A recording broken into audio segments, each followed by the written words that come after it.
Hi Year 12. This PowerPoint is going to take you through how to write your introduction, hypothesis and methodology, which are the first three sections and subheadings of your investigation. So when to do this, just to make this clear, because obviously from now on we're all going to be at different stages for a while. So I only want you to start doing this after you have got to this point here, box 4, where your text and your data has been checked. And I have personally told you that you can start writing your methodology and your introduction. So before that, by this point, you need to have made sure that you've found your data sources, you've finalised your question, and I've checked them. Okay. All right, let's get started then. You don't necessarily have to make notes on this, but you just might want to, because I think it'll be hard for you to remember everything if you don't. You could watch the section on introduction and then go and write your introduction straight away. I would probably recommend doing that, to be honest, but obviously it depends on your time and how you can organise yourself. So either make notes or try and do it as soon as possible after watching the video. Sorry. Okay, just before we get into it, can I just stress that your investigation does need to have these really strict formatting rules. So as well as using subheadings and bullet points and all the rest of it, I do need you to write it in Calibri font 12 with 1.5 spacing. So you just might as well get started doing that now on your first draft. Partly that comes from the exam board, but also it's just about making it as easy as possible for the moderators to access your work and to annotate in the margins for me to do that, to show the examiner why you deserve the mark I'm giving you. Okay, so what are these sections then? Like I said, they're the first three sections of your investigation. Your introduction is kind of just an outline of why you want to do it and what's been talked about in what way is your topic being spoken about at the moment. Your hypothesis is just your prediction for what you're going to find out. And your methodology is basically what you're going to do to collect your data. So what's the process that you're going to go through to make this a fair experiment. So all together, and this is really a ballpark figure, the total for this section would be maybe 600 words maximum, maybe 500 words, because methodology is going to get you a lot of marks for AO2, as is your introduction. But your bulk of your AO1, 2 and 3 marks will come from your results and your analysis, and therefore we want to save as many words as possible for those sections. Okay, let's get started then. So this is just to show you what it will look like on a page. So this is an example from last year. Can you see it's nice and spacious, nice and organised, everything's under subheadings, everything's using bullet points. Then obviously you've got your developed paragraphs under your methodology.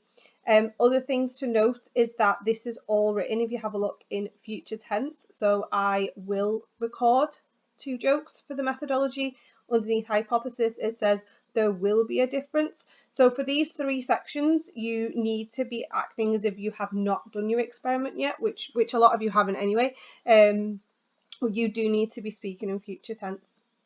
So in this video, I'm going to take you through what you need to include in each section, but I've also got loads of examples to show you, and I think that's the best way to learn, really, to show you examples of past students who've done it well. So your introduction, first of all. So essentially, you need to answer these 3 questions in a fluent paragraph. So what are the current opinions and ideas about your language topic? So if you've chosen to focus on language and gender, what are, current discussions around that? Or the specific thing that you're looking at. Why are you interested in it? And then what do you hope your investigation will add? So if you could answer those 3 questions, that would be an ideal introduction. So here's an example. You can see it's quite short. Given the desire for gender equality in our society, it is generally believed that language is becoming less gendered. However, I am interested to investigate whether this is the case on social media and whether there is a difference between the way language is used by males and females on this platform. Now that social media is becoming a primary news source for many, I hope this investigation will shine a light on potential gendered language so that equality movements can tackle any issues. So there's evidence there of a personal interest, there's evidence of why it's important and what the investigation might add to what's going on at the moment. And at the beginning, there's the idea of what's a reference to how it's being discussed at the moment and what people generally think. You'll see some examples further on which are even better than this one really, but this is just to kind of highlight to you the kind of bare minimum of what you need to be writing. Oh, excuse me. Okay, so for the first introduction, I'm going to just can you pause it now and read through it, because I'm not going to read it aloud to you. Okay, so why this is a good introduction is she starts first of all by saying about the importance of this area of language, including the history of comedy. So why this language actually matters to our society. She then goes on to talk about the impact of the comedians that she's chosen. So why she chose these comedians, why these were of particular interest to her. And it was because they're the top comedians in the UK. And then finally, at the end, she just outlines what she's going to do in future tense. So it's a really straightforward band 3, level 3, which is a grade C introduction, which you can use this as your model if that's your target and that's what you'd like to aim for. Okay, this one is slightly more developed and more involved. And overall, this investigation got a level 4. However, this is a really strong introduction, and potentially, you know, this could be symbolic of a level 5 introduction, which is the grade A. So again, can you pause it and read through it, because I'm not going to do that for you. Okay, I'm assuming you've read it. So firstly, linguistic opportunity is just such a lovely phrase. And she's right that how often do you get two prime ministers resigning so close to each other who are male and female? So because it was such a similar context and so close together in history, it really was a linguistic opportunity, a chance to look at something that you know doesn't often come around naturally, without trying to do a controlled experiment. So she's absolutely right to identify that it's a linguistic opportunity. You might say the same in your own study if you're looking at something that's very current and that's happening now and data that's been produced naturally now. She then goes on to say, talk about the current discourse about this topic, that in the media, May was being criticised because she was very emotional in her resignation, and that is obviously what prompted her to think about this for investigation, because, you know, is that a bad thing? She then goes on to think about the social significance of that. So if you see where it says, this demonstrates clearly society's expectations that those in positions of power have to have responsibility to show strength. So she's really thinking about how May's quite emotional speech was received by the public and what that suggests about people in power. And then she's also got this lovely phrase about gender linguists. Gender linguists have theorized that the link between emotion and weakness is being feminine. So that's just a really nice contextualization. She's got a really nice summary there of how this topic is being discussed in the media, and also by linguists as well. So really nice. In the next paragraph, she then goes on to mention Lakoff. Now, I do want to highlight that you don't need to do that in your introduction. We don't want you to be looking for evidence of specific theorists, because that will really limit your investigation. You need to be really open-minded. However, later on, she pulls it back. This is just a brilliant last line. Investigations such as this continue the debate and wider discourse and will bring sociolinguistics closer to a definite answer. She's just so confident and bold, and she's saying, you know, my investigation is important because this is still being debated, and I'm going to contribute to that debate. So don't be afraid to do that, to stand up and own what you're doing and think, yeah, this can contribute, this can make an impact. Okay, so lots to learn from that one. That's really, really powerful. Okay, this is a final one. I'm not going to spend too long on this, but it's here. You can pause it. What's good about this one is just, what's slightly different is that she has got data, and she's gone and had a look at kind of specific values to prove that Disney is really important in our society and why she's chosen to focus on it. So that's just really good to learn from. And also you've got that very clear future tense, I will be analysing. But pause on that one. This one did come out with a low level 5 overall. But I do think in terms of introductions, the previous one, this one is a better introduction. Okay, So just to summarise then, writing your introduction. Again, try to write it straight away now if you can. If you can't, make sure you've made notes of everything I've said. And I just wanted to stress at the bottom there that I put band for level 4 criteria. You need to be formulating well-focused linguistic aims, which means that when I'm marking your introduction, I'll be looking to see if you've done that. And if you have, I can give you a level 4 tick. So it's all about, is your investigation studied on language, focusing on language? And if you are, then it's a linguistic aim. And if it's well focused, it means that you really pin down why you want to do it, why it matters, what you want to focus on. And then again, I can give you the level 4 tick. So it's quite an easy way to start off on a level 4 and kind of, set the examiner up with a good impression of your work. So just to summarise, you're going to keep those 3 questions in mind as maybe as a way to structure your introduction, and then you're going to make sure you write in future tense, and try not to write any more than 200 words, and 100 words is fine. The one I put on the original slide was only 83 words, so please don't feel like, don't let the word count drive you, but just please don't write more than 200 words or you're really going to struggle later on with your analysis word count. So I hope that is clear on how to write introduction. Please do use the models as a foundation. You know what level each one got, so that can be a kind of guide in terms of what grade you want coming out with, to come out with. And just email me if there's anything you're not sure about. But remember that you're going to be sending me these for marking, and I will be giving you written feedback. So please don't worry about getting it perfect the first time. Just have a good go. All right. Oh, sorry. Don't forget to try and link to wider discourses on the topic. That will help you with the idea of a linguistic aim. Like if you're investigating something that other people are interested in and are talking about, then obviously that's more valuable. Okay, writing your hypothesis then is really, really straightforward. You're going to write the subheading hypothesis. You're going to complete the following sentence. Based on initial research of blah blah blah, whatever linguistic variation you're investigating, it is expected that this investigation, I should say, will find that. So I will show you an example of that sentence in action in a second, but that's literally your hypothesis. It's just that one sentence. Now, if you find that you want to write more than one thing that you're expecting to find, then you just need to use bullet points, as we saw on that original example that I gave at the start of the video. And you do need to ideally give a reason. If you're not given a reason, I'm going to be kind of like low level 3 when I'm looking at your hypothesis. Otherwise, you just need to be kind of explaining your thoughts and where you're coming from to pin down that level 3. So I've got some examples again to show you, and it is really straightforward because you are just following that sentence structure. Please keep it broad. Do not name any specific theorists at this point.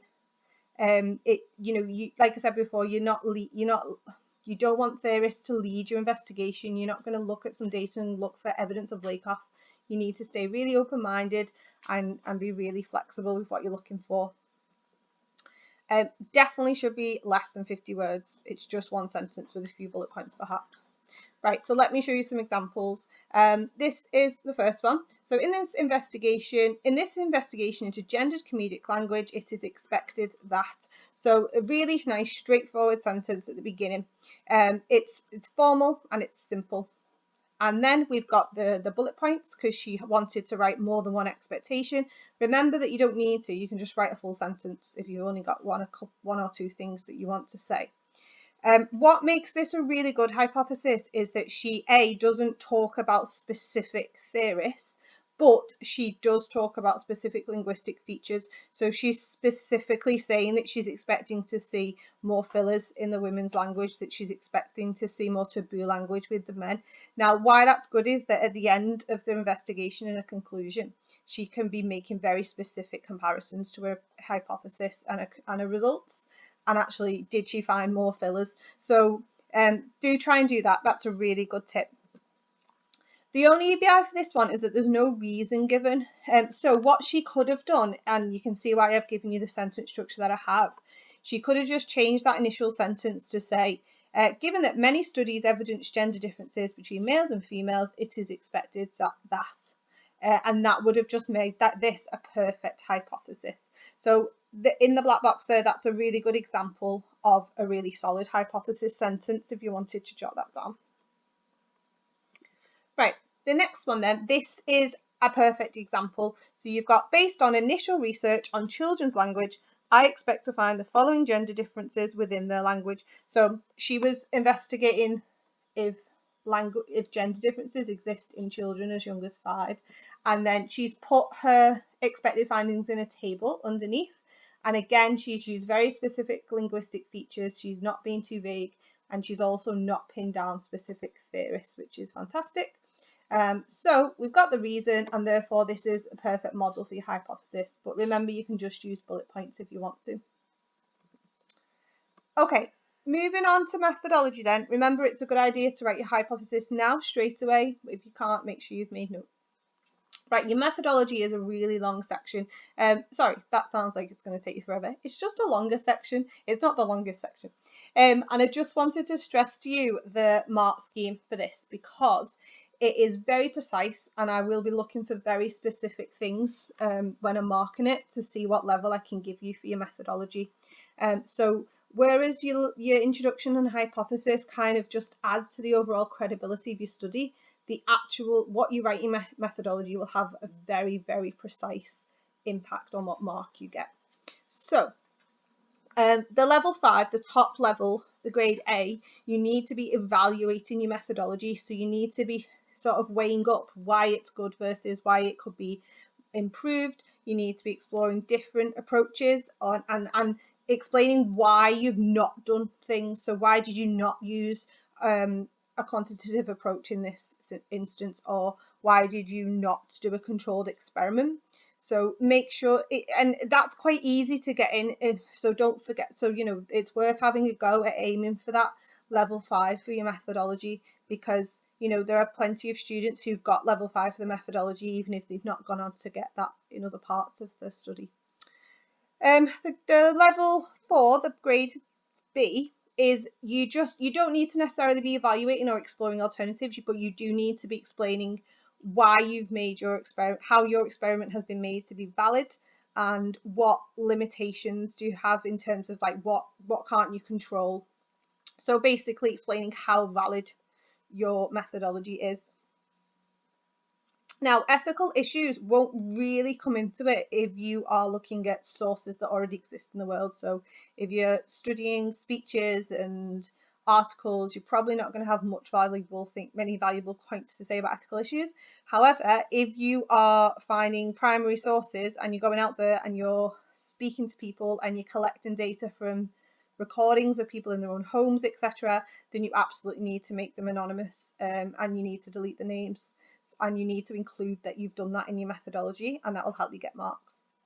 And then to get the grade C, which we all want to at least get, you just need to be explaining your methodology. We do not want the level 2, but I have put it there just to show you the difference. If you're just describing what you do or what you will do, then you're going to get level 2. You need to at least give reasons for what you're doing, and then obviously building up to the 4 and 5. Now, this section is going to feel trickier if you have not watched those videos that I've put the links to there. You must make sure that you do go and watch those, because it'll introduce you to all the new terminology that will help you, and all the different thoughts and questions you can ask yourself when building your methodology. Okay, so essentially you need to answer the following questions. Now, if you notice on the last slide, I've color-coded the bands, the levels. So purple is 5, green is 4, and blue is 3. I'm going to keep with that color scheme for the next few slides. So the first question you need to ask yourself and you need to answer in your methodology in a full paragraph is, how are you going to select your data? Now, even if you've already done this, which you should have done, you are going to write it in future tense. And if you just answer that question, then that'll get you the grade C. If you want to develop to the grade B, then you need to ask yourself, how are you controlling your variables? Do you need to consider any ethical issues? Now, I've already taught you through why that's probably not the case. If you want to go even further and try and get to the level 5, you need to ask yourself, well, what are the limitations of your data? How could you have made it fairer if you had more time or resources or a wider scope? What else could you have done? Why haven't you done that? So this takes you back to all the different types of experiments, like controlled, natural. Why have you chosen one over another? There's plenty you can write there, and that previous video I just showed you really guides you through all the different things you could say. The second question for level 3 is just you're going to explain to me and the examiner what you're going to do with your data. So what are you planning to focus on in your analysis, and how are you going to get from a pile of data written down on a piece of paper to a results and analysis section. So to develop that further for level 4, you need to ask yourself, how is that going to be a fair approach? You need to consider researcher bias here. How are you going to check yourself? How are you going to stop yourself from just looking for evidence that proves your own hypothesis? Are you going to be taking a qualitative approach or a quantitative approach? And then why is each one of those valid? And how can you protect your participants' identity at this stage if you have used participants? Okay, pushing that even further for the level 5. Again, what are the limitations of what you're going to do? How could you broaden your scope? What else could you have done, and why have you discounted it? So the similar questions for each one, really. Let me just check what I've done. Yeah. When I say what you're going to do with your data, like an example might be, how are you going to go? You've got this massive transcript. You are not going to just feature spot and pluck out random things to look at.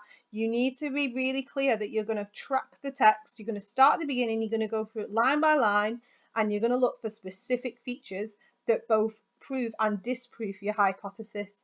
And you need to be really methodical. So please, that's something you can actually write down that you're going to do, and it'll help you to look like your methodology is really thorough. The final question you need to ask yourself is, what are you actually going to look at in the data? So what linguistic elements and language features are you going to focus on? So remember our systematic framework from representations. So you've got lexis and semantics, you've got grammar, you've got discourse, you've got phonology, etc. Which ones have you chosen to focus on, and why are these relevant to your study? Now, all these questions will make a lot more sense when you've looked at some examples in a second. Again, to develop, how are you going to ensure you do it fairly? Now, remember, I'm going to say this again, I've said it already, and I'm going to say it again in a minute.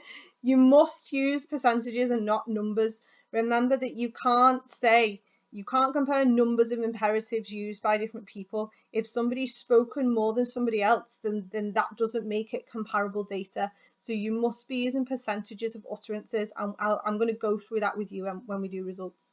You're going to track the text thoroughly, like I've just said.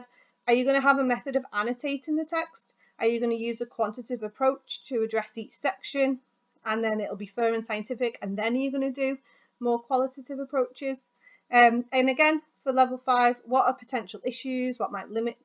How might the language features be limited in themselves? And then what other approaches could you take? Now, don't worry too much if all those questions feel a bit overwhelming, because what I'm going to do now is I'm going to take you through examples. And again, like I said, this is the best way to learn really what to write. And each of these examples is very different, but you can learn a lot from each one. And there's lots of positives in each one as well. So lots to take away, lots to learn, and just to show you that, there's not one way to write a methodology. Okay, so this is the first one. Again, can you pause and read this for me? Okay, so I'll go through now why it's a good one. So she starts off she uses the taught terminology. So she talks about these extraneous variables, which is really good. And she identifies that both of her speeches are from a similar context. So that's level 4 straight away, because she's talking about variables, and that's specifically from the MARC scheme. She then goes on to say, however, variables such as their individual differences cannot be eliminated, which is fantastic. Can I just stress I've not color coded the boxes in this slide because I am stupid. So this is actually level 5 here, because she's starting to be evaluative. That, however, indicates that she's thinking of, she's weighing up what's actually not so good about the experiment and her methodology. So in every speech that somebody makes, there's so many variables, aren't there, about the person's background, where they've been raised, what their age is. She can't control all those things. So she's identified that, and that's really good. You can see in the margin that I've annotated with AO2 and validity of methodology, because that was my official marking that I never got to go off to the board because of what happened. Sad face. She then goes on. This is really good example of taking context into account and context of production. So, for example, Theresa May's time in office was very different to David Cameron. She experienced lots of resistance. She was forced to resign. So this student has really thought about the context in which this speech was written. This woman was forced out of office, whereas David Cameron very much chose to leave. So she's taken that into account because, of course, that's going to affect the language that they've used in their speeches, and she needs to take that into account when she's analysing it. The other thing she's considered is the fact that, you know, every speech written by a prime minister, firstly, is never written by them alone. They always get people other advice, etc. So the language used in the speech is not necessarily reflective of gender differences, because Theresa May might have had a male script doctor working on her speech. Now, these are the kind of things that, I can't tell you every single thing that you would need to consider for your own data, because you're all using different types.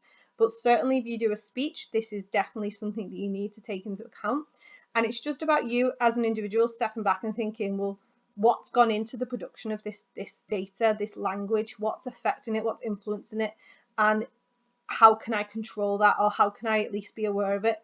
Now, just because a male might have had a hand in writing Theresa May's speech doesn't mean she can't do this investigation. You know, she can still go ahead and do it. She just needs to take that into account. Okay, this is the same person's methodology, so this is like the second half of it, and in this half, you can see it gets a little bit wobbly here, and you can see by the wiggly lines, but she does establish here in a bit of a convoluted way, really, a bit, you know, she could have made it a bit more straightforward, that she's going to discount paralinguistic features and she's going to discount phonology. So she's not interested in the body language of the speaker. She's not interested in the sounds of their voices or how they've pronounced words. She's not interested in any of that.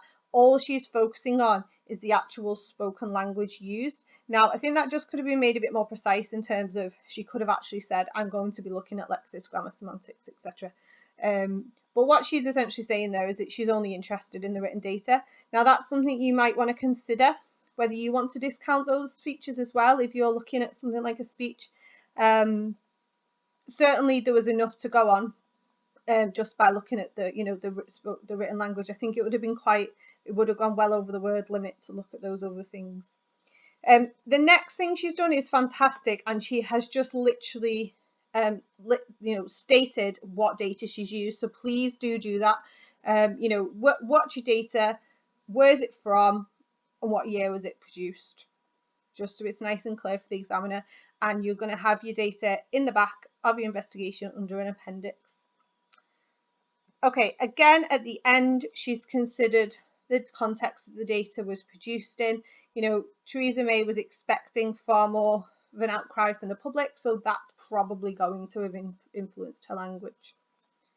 All right, so overall, there's scope for further discussion on this second slide, especially in terms of what she's going to focus on in terms of the language, but this is a really solid level 4, especially that first slide, especially this one. This is really, really strong.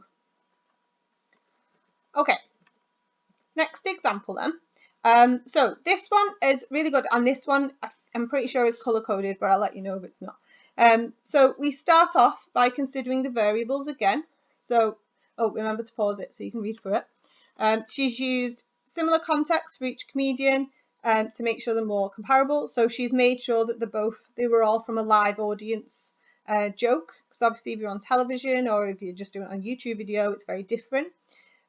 She's then gone on to explain how she's reduced the number of variables, which is a really nice phrase that you could use in your methodology. So she's selected the most popular clips. So that was important. We spent a long time thinking about that in terms of, how can we make this data comparable? Well, each comedian's most popular clip is a fair way to do it.